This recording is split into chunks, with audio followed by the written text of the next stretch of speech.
what I'm going to try and do through some very tenuous links is link together a grizzly bear, a spy plane, a penknife, and a flak pigeon shooting. Sorry, I slightly paused there because my computer tells me it's about to start connecting my video. I'll be quite frightened, and I suspect quite a few of you will be. Okay, on to slide 3. So the agenda for today, basically we're going to have a quick introduction. I'll do some definitions of program test management. We'll have a look at the role. We'll talk about the attributes and skill sets, and then we'll get into the meat of the thing, which is the survival kit, the organisation, people, process, tools, metrics. We'll have a brief discussion about critical success factors, and then a summary with questions at the end.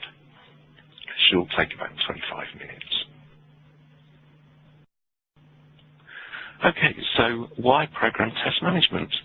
Well, quite a few of us work in large organisations, and when I say large, I mean not just tens, hundreds, but thousands of people working in the IT departments themselves. So these are quite large organisations. Quite a few of us work on big programs of work, and many hundreds of millions of dollars or pounds worth of IT spend on some quite lengthy programs. And even if you're not working in a large organisation, or you're working on a very large program of work, you may have many interrelated projects and programs to work on. So that's why program test management. Why program test managers? To represent testing at the program level, which is vitally important. To manage multiple streams of testing projects and activities, and to do that at a level which is outside the sphere of influence of the individual projects or the testing activities carried out by those testing teams. So it's a higher level of representation.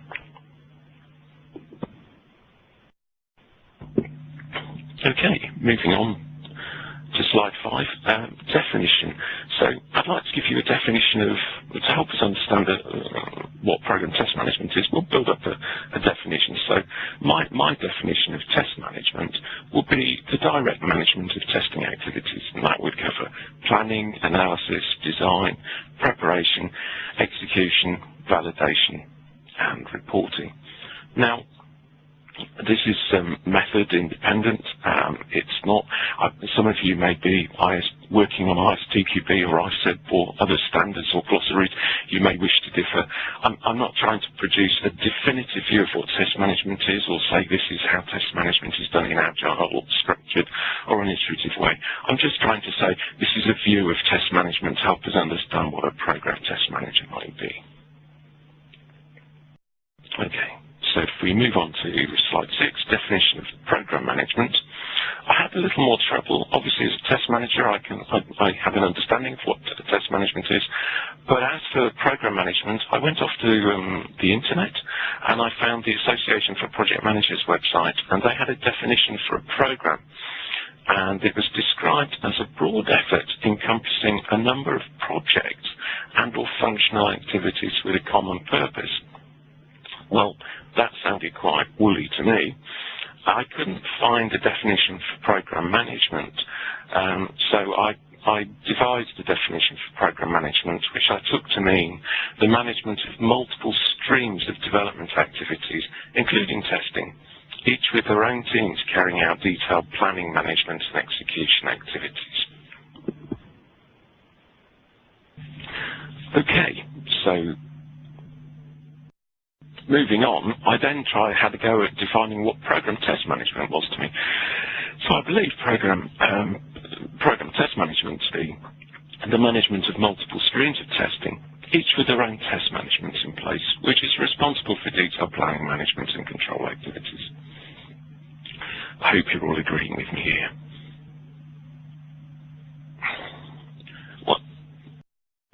One of the things I find quite difficult when working as a program test manager is there are some disparate expectations of the role. I tend to think it's a role continuum for a program test manager. On one end of the continuum, there's the expectation that you will be this uber test manager. You will come into an organisation and you will micromanage every aspect of testing. Unfortunately, when you do that, and this is my link to the Angry Bear, you actually are very disempowering of people working in the organisation. You become a decision-making bottleneck, you stifle creativity, and you just perpetuate that hero culture that seems to pervade IT projects. On the other end of the continuum, you have this aggregating view that you will be detached and remote. You will almost be a spy in the camp. You will collate and aggregate information and report back to other managers. The trouble with this is, of course, that if you take that approach, you're just viewed as overhead by almost everybody you work with, and you actually have no testing value add. The testers in the team see no benefit from your role whatsoever. And it's just a bit like the light spectrum continuum at the top of the screen, where the Uber test manager will be clearly positioned towards the red end and the aggregating view towards the purple end. And my advice to you is to line up somewhere in the middle in the green part.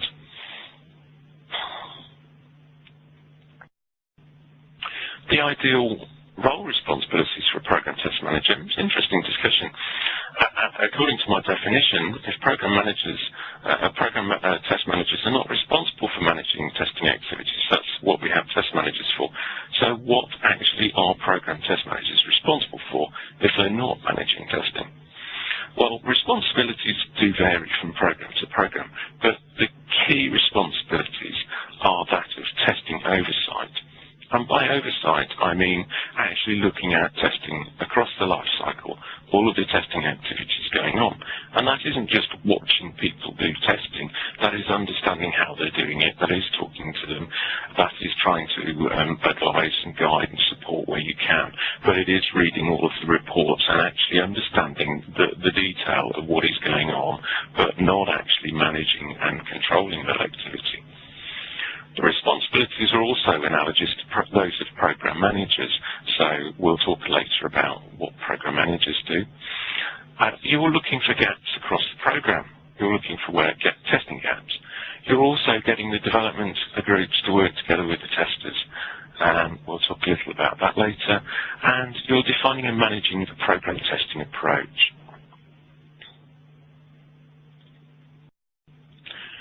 So, what are the attributes of a good program test manager? Well, I would say honesty, integrity, experience, credibility, be proactive. I think you can be dynamic. If you think rushing around helps without causing panic, you need to be politically aware and astute. And the reason for that is if you aren't politically aware and astute, you need to realise that the people that are working around you at this level are aware and astute of what's going on, and you need to understand that. You also need to be focused on the programme and the organisational goals. Those are the key things you're doing. And you need a degree of independence. Now, these top 5, I would say, are probably my attributes. I believe you can also be devious, Machiavellian, manipulative and divisive. You will probably achieve and deliver. You will only do it once because people will never work with you again. But there is more than one way to act as a program test manager. I think there's an essential skill set that you need. So in addition to good test management and good project management skills, I don't want to go into detail in those today, you also need very good stakeholder management skills. You need to be able to influence and negotiate. You also need to be able to do that looking upwards to some very senior managers in your organisation and also downwards to some quite junior testers as well. And this is quite a range of people with varying skills and ability levels that you're actually having to influence and negotiate with. You also, as I said earlier, need good program management skills. Those are the ability to carry out milestone management, resource and dependency management, the ability to deliver through others. You're not doing the testing work, other people are. You also need oversight and awareness. And this is a leadership role, so you really do need to be able to motivate and infuse.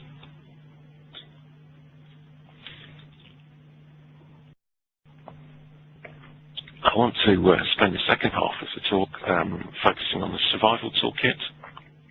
I want to talk to you about 3 good things the Swiss Army knife, so that everyone knows the tool that no one knows what it's for. It's the one down at the bottom on the right, just next to the little ring. I have no idea what that tool is. If somebody does know, please email me afterwards and let me know. And also in the survival toolkit, what to avoid doing is as important to know as what to do. So 3 good things. A few years ago, I was lucky enough to be invited to a corporate clay pigeon shooting day. Sounded like good fun. I'd never shot before, so I thought I'd give it a go. And I'm a man, of course, so I must be brilliant at shooting a gun.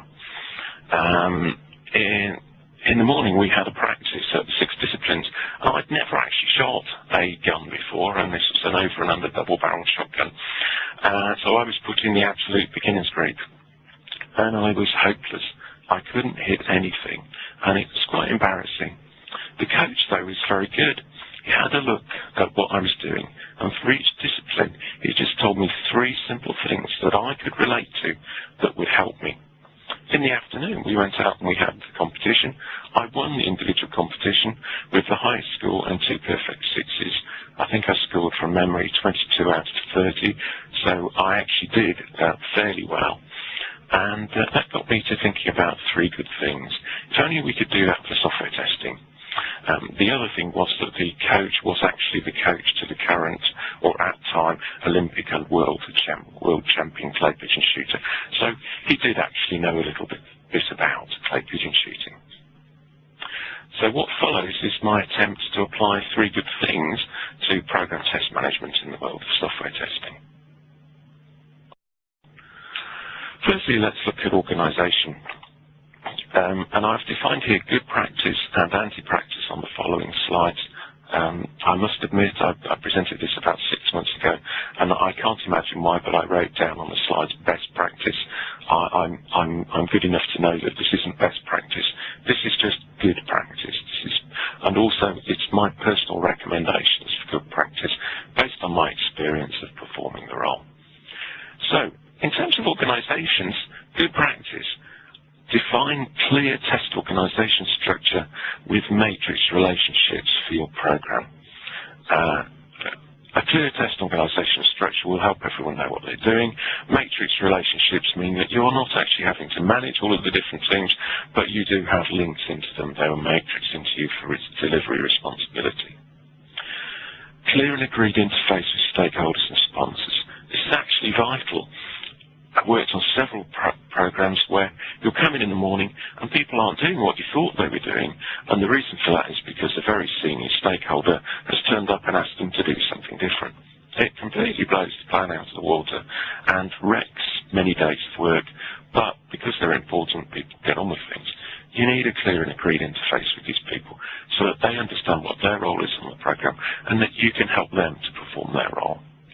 Also, to maintain independent reporting for testing. Personally, I'm sort of a dilemma about this.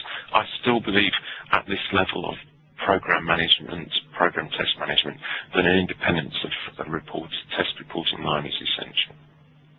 In terms of anti-practice, these are things that, if you're doing these aren't good. And in my experience, you need to stop doing these and you need to start doing the good practice things. Testing only reports into delivery. In that way, any good testing messages is obscured or overwritten by a delivery view. And testing is perceived as a secondary activity. It isn't as important as development. Great, but we still need to do testing, and actually it's vitally important. And some of our senior stakeholders understand that probably better than some of our development and delivery stakeholders.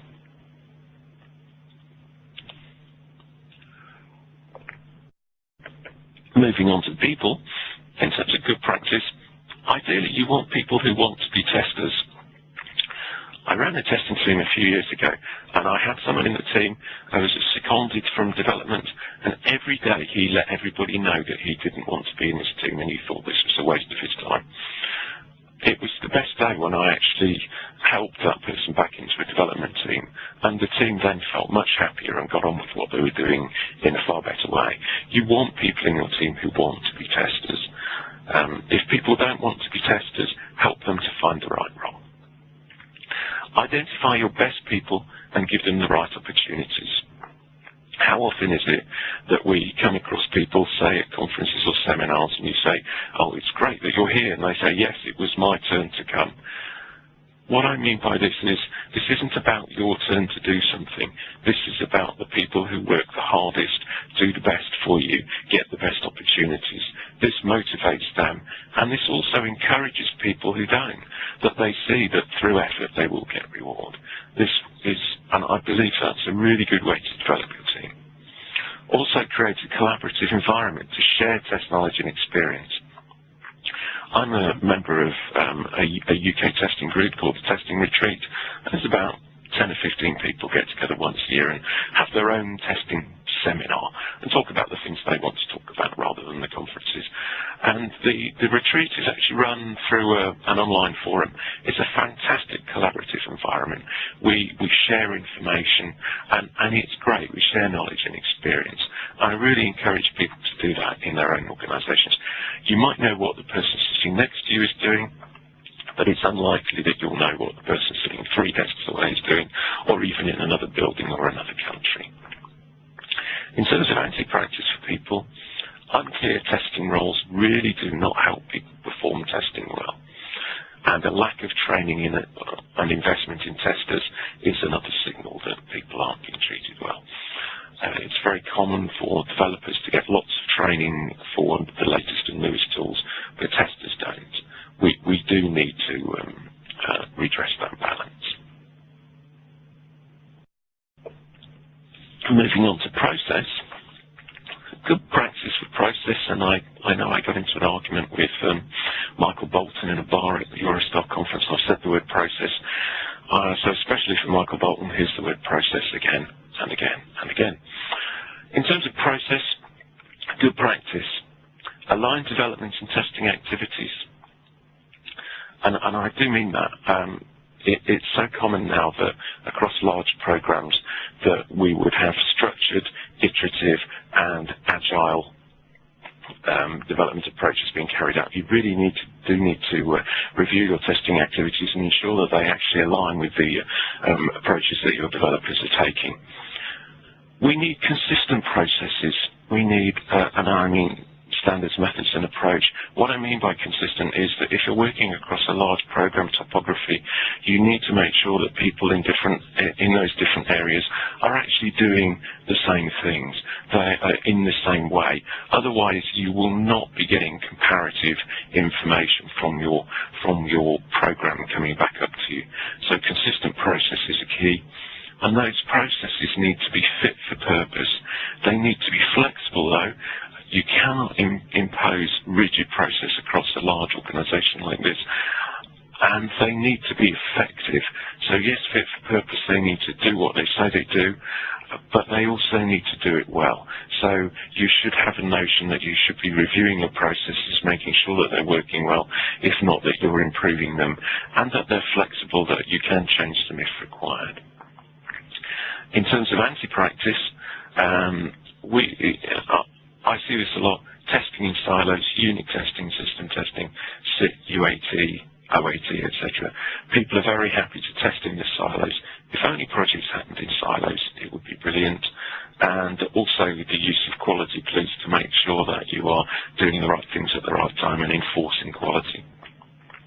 I made this presentation in Madrid in October last year, and it's about this point of this slide. Every time I got to the anti-practice piece, there was a group of people at the back of the room, and they were laughing, so I stopped, and I said, well, I can't believe you're laughing at me, so I just wondered what I was saying that was interesting you. And they said, oh, it's really interesting. All of the anti-practice things that you've highlighted so far are the things that we're actually doing. So I thought that was quite interesting. And on that point, if you are doing these things, please don't despair. Hopefully this will help you in building a survival kit going forward. In terms of tools, good practice for tools, I firmly believe you will get as big a benefit from common process as you will from test automation. So there's a clue there for the tool vendors to build process process tools, and some of the vendors are now beginning to build process tools for us, which is very helpful. I think you need to match tools and processes across this large organisation. And when I say tools, I also include test planning, and test planning is a bit of a process as well. But you've got in a program, it's a large organisation, it may be disparate, it may be across geographical time zones. You need to match your tools across the landscape of the program. And I don't just mean test automation for tools, but also configuration, release, and change management. I think it would be good to look at the 7 key ITIL disciplines and line up which ones you need support with. In terms of anti-practice for tools, developers get tools, testers don't. I really don't understand that, and in fact, I've seen some very good presentations recently where the list of free tools that are available for software testers is so long and so useful that I don't think we should ever, as testers, be in a situation where we don't have tools to support us. Also, in terms of anti-practice, it's a very common view. You have quality centre. What more can you want? Well, quite frankly, it's good to have that list of the 15 or 20 things that you really need, so that whenever anybody asks you this question, you can just hold that list up and say, here, this is what I want. Silver bullets. How many people suffer from a syndrome where their manager's been away to a conference, comes back, invites a salesman in, and you now have a new tool? There are no silver bullets. I wish there were. In the last few months, I've seen people present at conferences telling me that if only you got your requirements right, that's all you need to do. Or if only you got your user interface design right, that's all you need to do. Or all you need to do is get your data right. We need to do all of those things. Okay, moving on. Metrics. Good practice in metrics, and I don't want to talk a lot about metrics. I have in the past. I do think you need to align your measures and metrics to your stakeholders and sponsors' needs. I think that's vitally important. You then speak in the language to your sponsors that they understand, and you know whether you're delivering what you need to be doing. Keep your measures and metrics consistent. What I mean by this is don't change them all the time. If someone wants a different view, fine, but don't change your core measures and metrics. Trend measures are really very powerful. Knowing what you did yesterday and what you've done today can help you to predict what you will do tomorrow and help you determine what management actions to apply if that's not what you want to do. In terms of anti-practice for metrics, if it moves, measure it. I hate that, but there are a lot of people that do it. Inappropriate use of metrics can drive a blame culture. It's like that meeting we have at the end of projects and programs that haven't gone too well. You know the one, the blame storming meeting. Those metrics can be very useful at that meeting. Okay, so that's a good survival kit, but what are the critical success factors? I've just highlighted 4. I could probably have written down 20. When I'm doing the role of Program Test Manager, I really think that you need to ensure that you put in place a testing organisation that meets the needs of the program. I think you need to ensure that you have an efficient and effective testing process that supports and integrates with your development approach. I think that's vital, especially when you start looking across complex programs. I think that you need to ensure that your stakeholders and sponsors clearly understand what testing is doing for them. Otherwise, they may ask you not to do what you're doing for them. And you need to be able to articulate the program testing message. And that's not just in updates, management reports, and periodic presentations, but also the elevator pitch. You'll bump into your very senior managers. They're going to ask you, just in the corridor or in the lift, how is it going? You need that 30-second elevator pitch as well.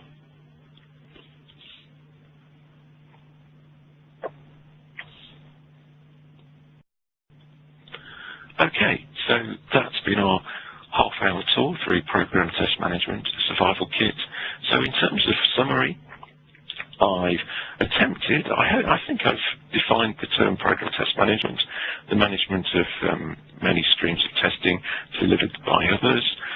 We've had a look at the PEACH, program test management role continuum.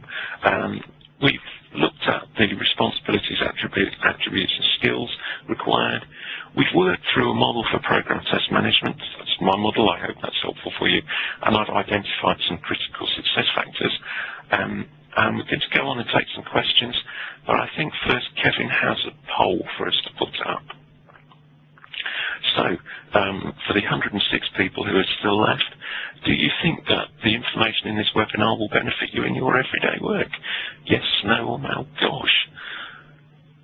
Well, that's a very strong response coming through.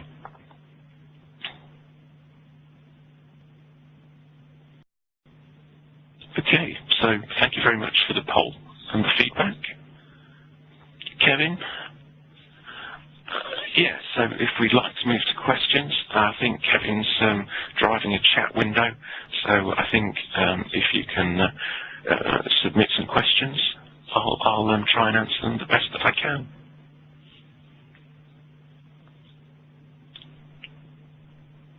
Okay, we have 3 questions coming in, so Kevin's just passing the questions to me, and I'll read out the questions, and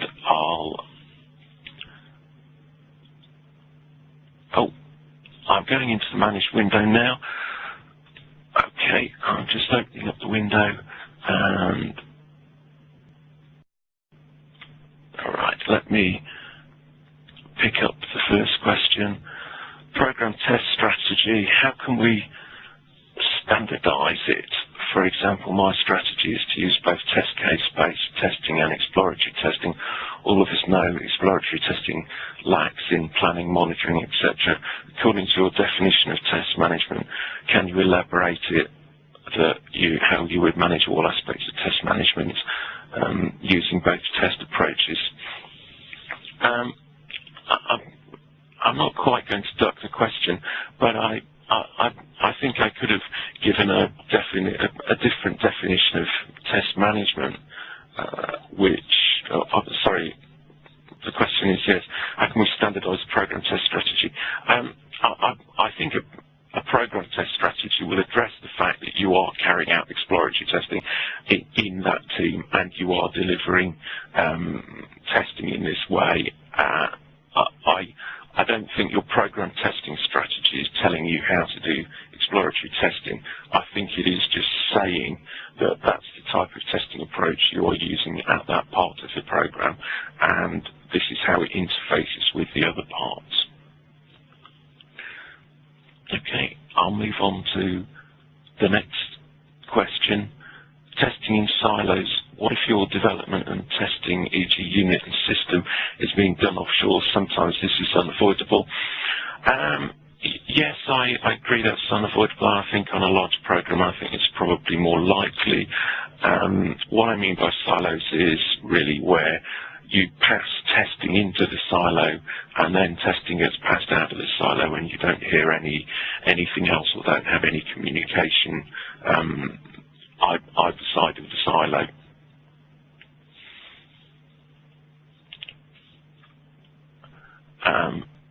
Next question. This is from Miguel. Hello, I'd like to know your opinion about Agile. Yeah, I have no problems with Agile. I don't want to go into detail of the question because it's probably outside the scope of today's presentation. I think an Agile approach is an excellent approach. I have no problems with that. What I would say in terms of program test management is that you'll find that some people are carrying out Agile testing in your organisation and some people are carrying out strategy testing. And the hard part is actually to bring those two activities together and understand how they interface.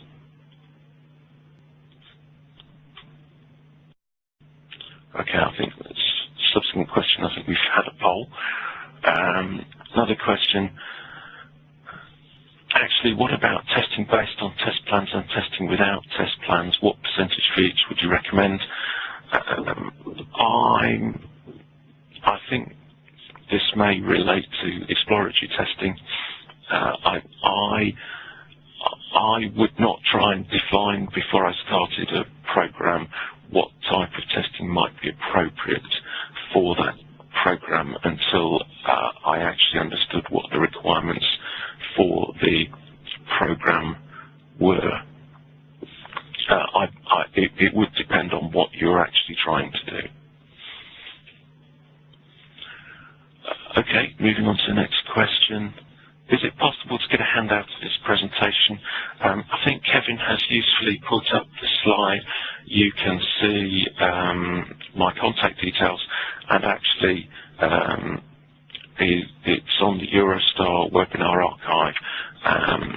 And if you visit my personal website, there's a downloadable copy of it there. Okay, another question about what do you exactly mean by silos in the not to do area. Hopefully I've covered that, but I do mean silos where you see a specific dedicated team that carries out that specific activity, and you hand off into that team and you wait until they hand back to you without really a lot of contact.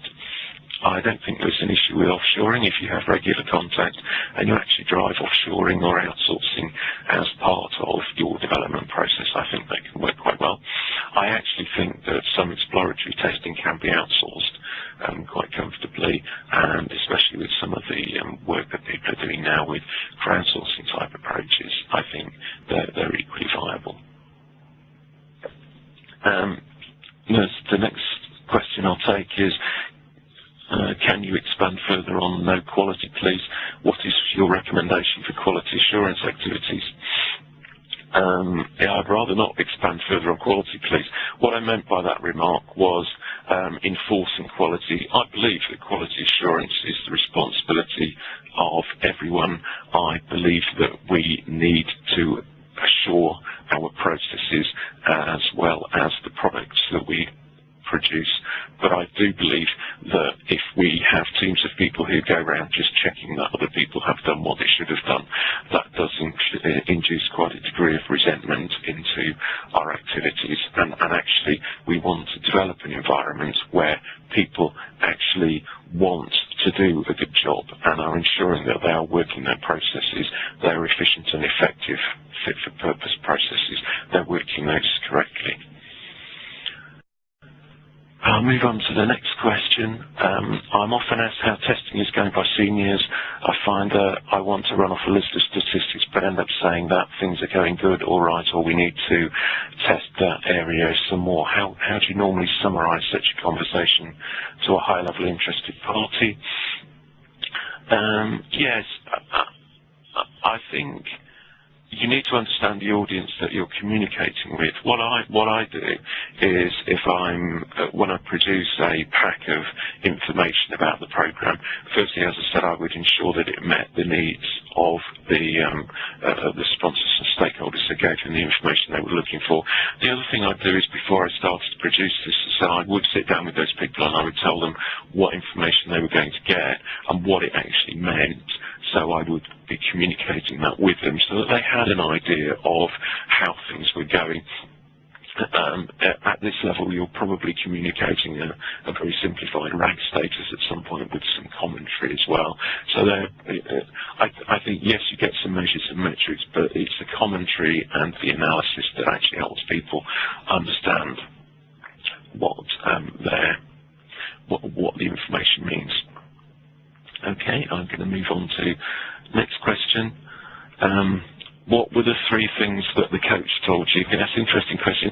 I honestly can't. I can remember one or two of them. It was interesting when I was one of the shooting disciplines was shooting at a target, a clay that was fired away from you. And the first thing he said was, "Get up and get after it." And what he meant by that was, hold the gun up high and get after it, shoot early. And I understood that very well. And that is it was just the mechanics of clay pigeon shooting. That advice was very good advice for that discipline. Okay, next one is a question from Naveen. In Agile teams, the independent testing team size is a tenth of the developers. In traditional testing teams, independent team size is a third. How is program test management different for Agile? That's a very good question, actually. I would imagine on a standard Agile program or project, you wouldn't need a program test manager. I think, as I said in the definition piece, program test managers are where you have very large or very complex pieces to join together lots of disparate parts. And part of that may be some Agile teams. I wouldn't see an Agile team in itself having a program test manager. I think that would be an unnecessary overhead. Next question from Lisa. How do you suddenly change your process? Is this a quick change or one done over a long period of time? Well, I haven't talked about change today. I have also made presentations about how to change, and there are varying change methodologies or processes to use for change. There are ways to adopt and adapt to change. It depends on the type of change you're introducing as to whether it's quick or done over a period of time is the very simple answer to that. What I suggest, if you want more information about that, is to look up some of the references to improving test process or some of the presentations that may be in the webinar archive about test process improvement, changing test process, applying change. I think the last question I have here is from Ali, and it says, in conducting exploratory testing, managers often fail to give metrics to stakeholders. In this case, can you highlight managers' strategies? I'm not quite sure I understand that, but I think if you're working as a program test manager and one of the teams is carrying out exploratory testing, it is important to have oversight and awareness of what they're doing. So you need to go and talk to them and understand what they're doing, probably attend some of their meetings. I mean, if you do attend their daily meetings, fine, you'll have an idea of what they're doing, and you may be able to, as a program test manager, relate that information to your stakeholders and sponsors. Okay, I think that's done the questions. Thank you all very much. Thank you very much, Graham. That was an excellent webinar. This webinar is now concluded, and if you would all like to log off and just to make sure that all of your phone lines are hung up, that would be greatly appreciated. Another EuroSTAR webinar will be announced shortly. Also, the slides from this webinar and the recording will be up in the EuroSTAR webinar archive over the next couple of days. Everybody that has registered for this webinar will receive email information on how to download and view this webinar. Again, thank you all for attending, and we hope to see you again at a future EuroSTAR webinar. Goodbye.